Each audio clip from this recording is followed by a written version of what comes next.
বাংলাদেশের সরকার প্রধানকে পালিয়ে যেতে হয়েছে, এটা কিন্তু আসলে খুব সুখকর ঘটনা নয়।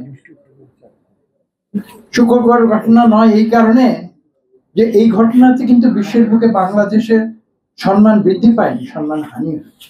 আমাদের রাজনীতিকদের উপরে যে সমালোচনা এসেছে যে কেন বাংলাদেশের মানুষ, বিশেষ করে তরুণ সমাজ, নতুন প্রজন্ম, কেন রাজনীতিকদের কথায় তাদের আস্থা, মাইকে যত কথাই বলি না কেন, আসলে বাংলাদেশের তরুণ সমাজ, নতুন প্রজন্ম বলেন আর তৃণমূলের মানুষ বলেন, তারা আসলে এগুলো কথার কথায় তাদের কোনো আস্থা নেই। রাজনীতিকদের যে হার্ট সার্চিং কথা বলে, আমি বিশ্বাস করি রাজনীতিকদের সেই প্রশ্ন নিজেদেরকে করতে, কেন তারা এত ভালো ভালো কথা বলে জনগণ তাদের কথায় আস্থা রাখছে না।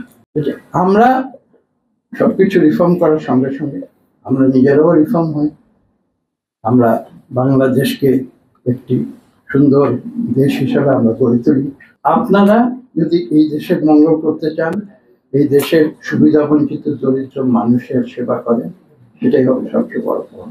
এই দেশকে আমরা যদি পরিবর্তন করতে চাই, একটি জনকল্যাণমুখী একটি দেশ হিসাবে আমরা গড়ে তুলতে চাই, এই দেশের কোটি কোটি বঞ্চিত মানুষের যে অধিকার, কথা বলার অধিকার তো আমরা বলেছি, ভোটের অধিকার এটাও আমরা বলেছি, আমি সঙ্গে যেটা যোগ করবো যেটা এখানে আলোচনা হয় না, যে তাদের সত্যিকার একজন আত্মসম্মান নিয়ে মানুষ হিসাবে বেঁচে থাকার যে অধিকার, আসুন আমরা সবাই মিলে সেই অধিকার প্রতিষ্ঠার সংগ্রামে আমরা নিজেদের নিয়োজিত করি।